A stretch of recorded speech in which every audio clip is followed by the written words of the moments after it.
బ్యాంకాక్లో కూడా మన తెలుగింటి అరిటాకు భోజనం దొరుకుతుంది. ఇంటి భోజనం మిస్ అవుతున్న మన వాళ్ళకి మంచి ప్లేస్ ఇది.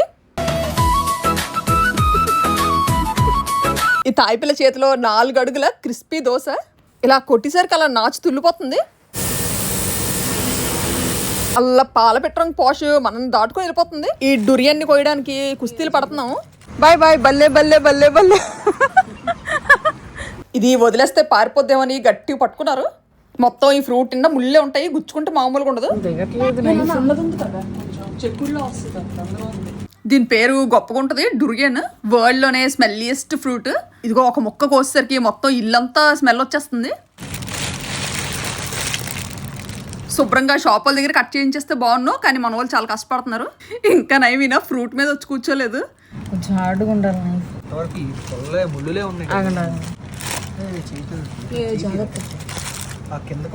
అబ్బా ఫ్రూట్ గొప్ప తాజాగా ఉంది. మా ఫ్రెండ్స్ తీసుకొచ్చారు, ఇంటికి వస్తున్న దారిలో కనిపించాయంట. గుచ్చుకుంటే మాత్రం తాతలు గుర్తొచ్చేస్తారు. చూడడానికి పనస్తంలా ఉంటది కానీ టేస్ట్ మాత్రం వెరైటీగా ఉంటది. చిన్న ప్లేట్స్ అండి తొనలు వేయడానికి. Good cholesterol same like avocado.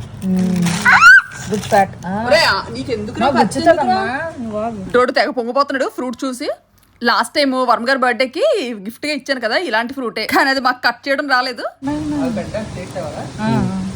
అంటే కొంచెం మరీ సెన్సిబుల్ గా ఉంటాయి. కష్టపడి కోసింది చైతన్య. కష్టపడి తొనలు తీస్తున్నా నేను. బాగుంది, బాగా వచ్చింది. ఇందులో అసలైంది తప్పితే తొక్క పిక్క ఎక్కువ ఉంటాయి. పనసపండుకి ఎంత షార్ప్ ఉండవే, గుమగుమలాడిపోతుంది. ఈ ఫ్రూట్ ని స్మెల్ ఇష్టపడ్డారంటే ఈజీగా తినేయచ్చు. కొత్తలో కొంచెం అదొకలా ఉంటది, కానీ ట్రై చేయండి ఎప్పుడైనా థాయిలాండ్ వస్తే. చెయ్యి ఫింగర్ పెట్టు. దిగిపోతాయి. ప్లేట్లోకి తీసేద్దాము తొనలు నెమ్మదిగా. ఇవి ఎలాగుండివంటే క్రీమీగా గుడ్డులో చందమామ తిన్నట్టుండేవి. అంటే ఫస్ట్ టైం ట్రై చేసినప్పుడు డిప్ప ఖాళీ అయిపోయింది. వర్మ గారు ఎక్స్పెరిమెంట్ చేస్తున్నారు, గుచ్చుకుంటుందా గుచ్చుకోదని. గొప్ప హార్డ్గా ఉంది అసలు. పనసపండుకి ఎంత షార్ప్ ఉండదు. పనసపండుకి జస్ట్ ఇలా ఎంత వేసి ఉంటాయి, ఇవి మాత్రం బాగా పెద్ద వచ్చాయి.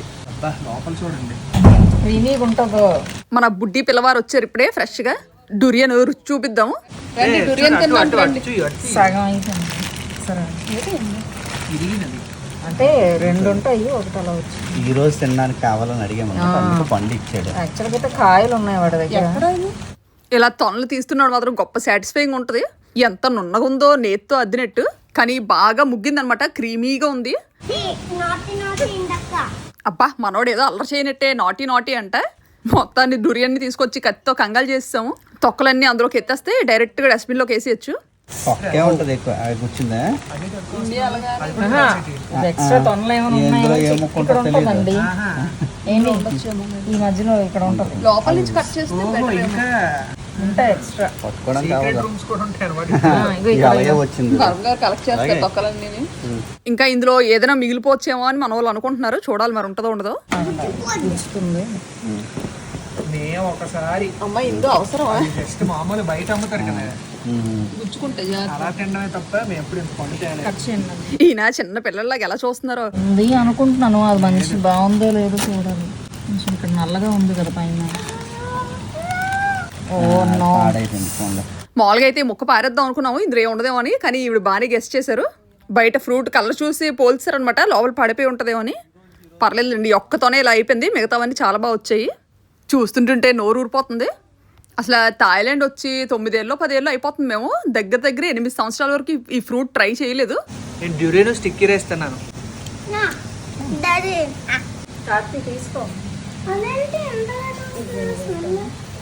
బాగుంది, చాలా బాగుంది టేస్ట్. Onion smell. మన బుడ్డమ్మకి ఆనియన్ స్మెల్ వస్తుందంట ఈ ఫ్రూట్, కానీ ఒక్కొక్కరికి ఒక్కొక్క రకమైన స్మెల్ వస్తుంది అనమాట ఈ ఫ్రూట్. థాయిలాండ్ వచ్చింది సంవత్సరం నీ వల్ల తినలేదు ఎంతవరకు ఎక్కువ. ఎక్స్ట్రా చేయకండి. చూడు ఎలా ఉంది, ఐస్ క్రీమ్ లా ఉంది కదా బాగుందమ్మా. 100 ఆకులు ఎక్కువ ఓవర్ యాక్షన్ రా తినే. చూపించు, తిను తిను, పెద్ద బయట చేయి. ఇలా నచ్చనట్టుగా ఉంటుంది ఎవరైనా. ఈ రకంగా వేలు కూడా చప్పరించేస్తున్నారు. ఈయనకి డురియన్ ఉంటే అన్నం కూడా తినబుద్ది లేదు. ఏటబ్బా సౌండ్ అని బాల్కనీ నుంచి వచ్చి చూస్తే అంతా క్లీనింగ్ చేస్తున్నారు మొత్తం. కొంచెం జూమ్ చేద్దాము, మరీ బొమ్మల్లా కనిపిస్తున్నారు ఇంతేసి. అంతకు ముందంతా రివర్ వ్యూలో ఉండేవాళ్ళం, ఇప్పుడంతా స్విమ్మింగ్ పూల్ వ్యూకి వచ్చాము. మా బాల్కనీలో ఈవినింగ్ టైంలో కుర్చీ పడుచుకొని కూర్చుంటే ఎంత హాయిగా ఉంటుందో వ్యూ. అసలు ఎప్పటికప్పుడే చాలా నీట్గా మెయింటైన్ చేస్తారు ఇదంతా. అక్కడ డైమండ్ లా కనిపిస్తుంది కదా, అదంతా పెద్ద షాపింగ్ మాల్. ఆ గోడలు మరీ టూ మచ్గా నాచు పట్టిసాయి, ఇంకా అవి వదిలిస్తున్నట్టున్నారు. అసలు ఆ పైప్తో ఎంత ఫోర్స్ఫుల్గా వస్తుందంటే ఇలా కొట్టగానే అలా వదిలేస్తుంది. ఇగో మధ్య మధ్యలో ప్రెషర్ని కూడా కంట్రోల్ చేస్తున్నారు. ఎప్పుడు ఇన్స్టాగ్రామ్లో చూడడమే తప్పితే ఇదే లైవ్లో ఫస్ట్ టైము చూడడం.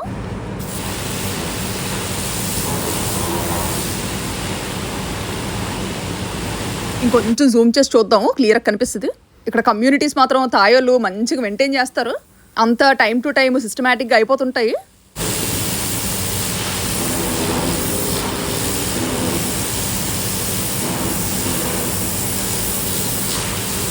ఇక్కడ నుండి చూస్తున్నారు కానీ నాకు మాత్రం టెన్షన్. అసలు ఆ నాచు మీద అంతలాగా అటు ఇటు తిరుగుతున్నారు కదా, ఎక్కడ జారిపోతారని. అదే నేనైతే మాత్రం నాచు మీద తైతక్క లాడీస్ కిందకు వచ్చిద్దాం డైరెక్ట్గా. మన బుడ్డోడు లోపల ఉన్నాడు, ఏదో చూసుకుంటున్నాడు అనమాట. ఇప్పుడు ఇది కానీ చూసాడంటే ఆ పైప్ నాకు కూడా కావాలంటాడు. ఆ పైప్ కానీ మన బుడ్డోడి చేతికి దొరికిందంటే ప్రెషర్కి గాల్లో తేలిపోవడమే.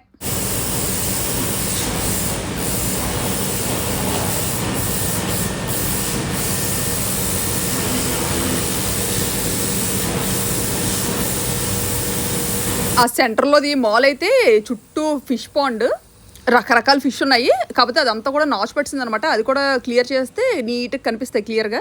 అల్లదిగో తెగ తిరిగేస్తున్నాయి అటు ఇటును సౌండ్కి.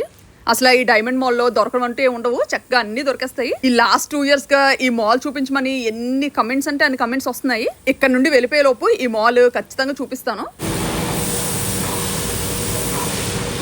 ఎంత బే క్లియర్ చేస్తారో. చిన్న చిన్న చేపలన్నింటినీ ఈ సైడ్ వాటిల్లో వేస్తారనమాట. పెద్ద దాంట్లో వేస్తే మళ్ళీ పెద్ద చేపలు మింగేస్తాయనేమో. ఈ ఇంట్లో దిగిన కొత్తలో అయితే అవి చూసి నిజం కొంగలు అనుకున్నాను. అదేటి ఎప్పుడు చూసినా కదలట్లేదని ఇంకా అలాగా జూమ్ చేసి చూస్తే అప్పుడు తెలిసింది బొమ్మలని. పైప్స్ పెట్టి వాటర్ తోడేస్తున్నారు. ఈరోజు లంచ్ బయట ప్లాన్ చేసాము. రీసెంట్గా బ్యాంకాక్లో కొత్తగా ఓపెన్ చేశారంట, భలే ఇంట్రెస్టింగ్గా ఉంది అసలు. ఇన్స్టాగ్రామ్లో చూస్తే సరదాగా అలా వెళ్ళొద్దాం. అబ్బా అలా పోర్ష్ ఎంత బాగుందో, పాల పెట్ట రంగు వెరైటీగా ఉంది.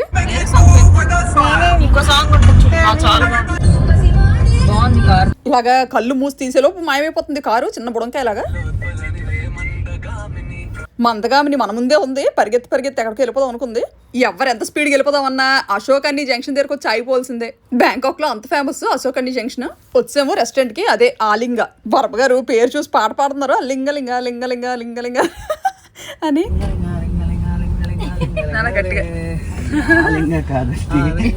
ఈయన ఇలాగా ఎంతో బుద్ధిమంతుడిలా కనిపిస్తారనా, కానీ కాదు, ఫుల్ కామెడీ. కెమెరా ఆన్ చేస్తారు, కాపేస్తారు. ఆలింగ ఎంత పెద్ద ఉందో, రెస్టారెంట్ ఎంత ఉందంటే చుట్టూ పార్కింగ్ అసలు మరి అడగక్కర్లేదు.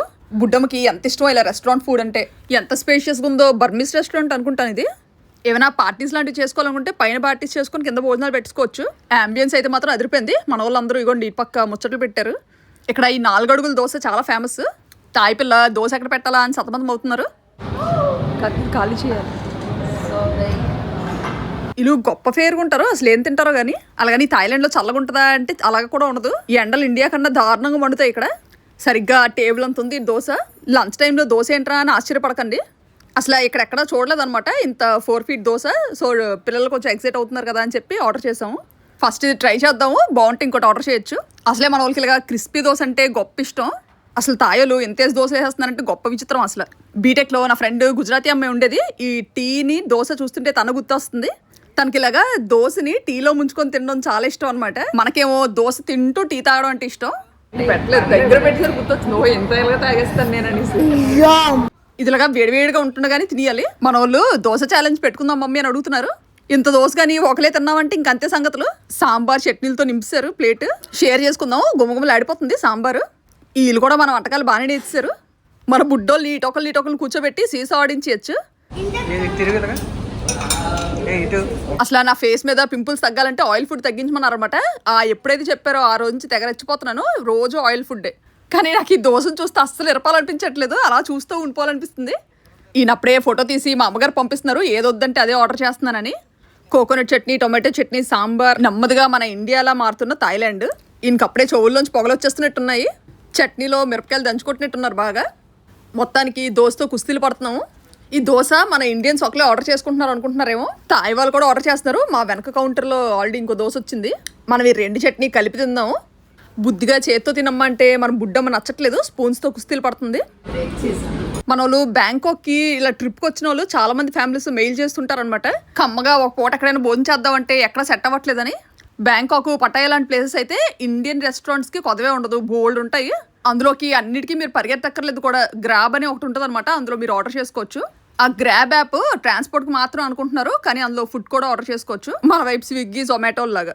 ఇత్తడపల్లిలో చికెన్ బిర్యానీ హైదరాబాద్ స్టైల్లో ఉంది. కొంచెం కారం మసాలా తగ్గించమని చెప్పాం అనమాట. ఈ బుడ్డలు అసలే తినరు కారం అంటే. మన బుడ్డోడు అప్పుడే నీళ్ళు ఎక్కించేస్తుంది సైలెంట్గా.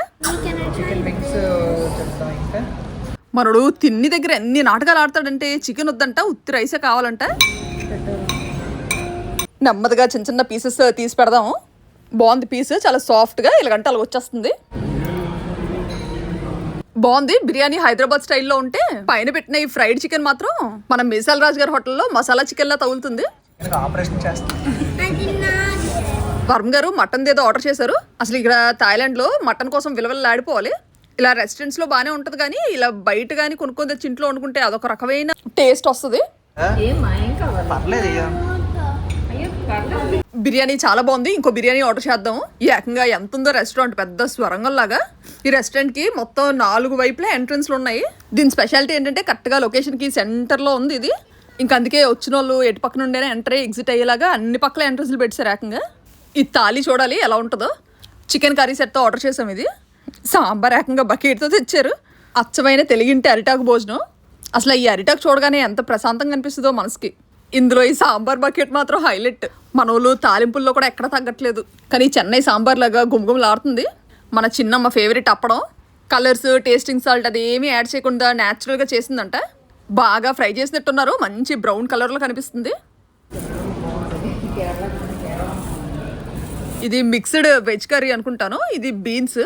అబ్బా కారమావకాయ, ఉప్పులో మిరపకాయలు వేసారు. ఉప్పు మిరపకాయలు అంటారేమో. చివరికి రసం కూడా పెట్టేస్తున్నారంటే మరి మామూలు విషయం కాదు. మనోడికి పెట్టాలి రసం అన్నం. ఫ్రైడ్ గార్లిక్ తినేస్తున్నాడు. మన బుడ్డమ్మకి వెజ్లోకి మాత్రం 4కి వెళ్ళమన్నా వెళ్దు.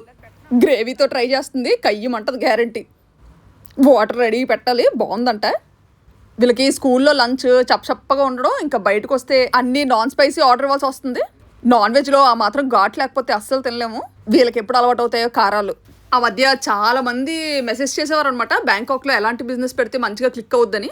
మన వాళ్ళు అయితే చాలా మంది ఇక్కడ రెస్టారెంట్ బిజినెస్లే ఎక్కువ. ఇంకా టూర్స్ అండ్ ట్రావెల్ ఏజెన్సీస్ లాగా, ఇంకా జెమ్స్ అండ్ జ్యువెలరీ బిజినెస్లు ఇలా చాలా ఉన్నాయి. ఏ బిజినెస్ క్లిక్ అవుద్దో చెప్పలేం, కానీ మనం ఇండియా నుంచి వచ్చి ఇక్కడ బిజినెస్ పెట్టాలంటే మాత్రం చాలా రెస్ట్రిక్షన్స్. అవగాహన లేకుండా ఏది స్టార్ట్ చేయలేము. మనడు అన్నం తినమంటే తిన్నగాని ఇలాంటి ఫ్రైడ్ ఐటమ్స్ అయితే ఎక్కిపోతాయి ఫాస్ట్గా. బాగున్నాయి చాలా ఈ క్రిస్పీ చికెన్ వింగ్స్. పైన చూడడానికి శనగపప్పు గారెలా కనిపిస్తున్నాయి. బుడ్డోడికి మాత్రం ఆకలి తక్కువ, ఆరాటం ఎక్కువ. నెక్స్ట్ వీక్ అసలే నేను ఇండియా వెళ్ళిపోతున్నాను. మన వాళ్ళు ముగ్గురిని వదిలేసి. పాపం నా చేతి వంట ఎంత మిస్ అవుతారో ఏంటీలు. అందులోకి వర్మగారి వంటలన్నీ ఉడికి ఉడకనవే. మన ఇండియా ట్రిప్ ఎంత పెద్ద ట్రిప్ ఏం కాదు, జస్ట్ 10 రోజులకే. మా ఫ్యామిలీ ఫంక్షన్, చాలా పెద్ద ఈవెంట్. కరెక్ట్గా బుడ్డోళ్ళు ఎగ్జామ్స్ వల్ల అందరం వెళ్ళలేకపోతున్నాము. అందుకే సింగిల్గా వెళ్ళొచ్చేద్దామని ఫిక్స్ అయిపోయాను. మటన్ కీమా కబాబ్ వచ్చింది రోటీతో. అబ్బా ముట్టుకుంటే అంటుకునేలా ఉంది. ఇలాంటివి సరదాగా ఎప్పుడైనా ఇంట్లో ట్రై చేస్తానంటే చేయనివ్వరీలు. మన చేతిలో పడిందంటే మటన్ మంచూరియా అయిపోవాల్సిందే. ఈ స్టిక్తో యుద్ధం చేసి వచ్చాము మా ఆయనతో. ఓ దెబ్బకు నోట్లో వచ్చేసేలా ఉంది సప్పమని. ఈ ఐటెం కన్నా ప్లేటే బరువుగా ఉంది. మనోడికి చెయ్యి కాలుతుందన్నా భయపడట్లేదు, పుల్ల పట్టుకొని వదలట్లేదు. రోటీతో ఈ మటన్ కీమా కబాబ్ భలే ఉంటుంది అసలు. అసలు ఎక్కడ ఎంత పెసర ఫుడ్ కలర్ అనేది కనిపించట్లేదు. ఇక్కడ కొన్నిసార్లు కొన్ని రెస్టారెంట్స్కి వెళ్తే చెయ్యి గోరింటాకు పండిపోద్ది అనమాట. కలర్ అంత కనిపిస్తుంది. చూడడానికి గొప్ప కలర్ఫుల్గా ఉంటాయి, కానీ మన చెయ్యి పండిపోతున్నాయి అంటే పొట్టలోకి వెళ్ళిన తర్వాత పొట్ట ఎంత పండిపోద్దో. షుగర్ లేకుండా ప్లమ్ జ్యూస్ ఎలా తాగిద్దామనో జిగ్గుమంటది. అసలే పుల్లగుంటది, పళ్ళు జువ్వుమంటాయి ఒకసారి. భోజనం అయిపోయాక ఇలాంటి డెజర్ట్ ఒక్కటి పొట్టలో పడిందంటే తినదంతా లైట్ అయిపోద్ది. చెర్రీ బాగా ముసలైపోయినట్టుంది. ఏదో సిరప్లో డిప్ చేసి పెట్టినట్టున్నారు. చెర్రీ చుట్టూ ఏదో కోట్ చేసినట్టుంది. చాక్లెట్ చెర్రీ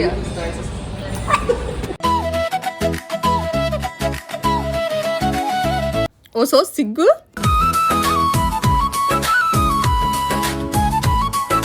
ఈయన పంచ డైలాగులు కాదు కానీ నవ్వు ఆపుకోలేకపోతున్నాను. ఈ కేక్ కట్ చేయడానికి పెద్ద రంపం కూడా సరిపోదంట. ఇంత పెద్ద కేక్ కట్ చేయలేక ఏదైతే పెట్ట- ఆ ఈడికంటే జీవనానికి ఎంత?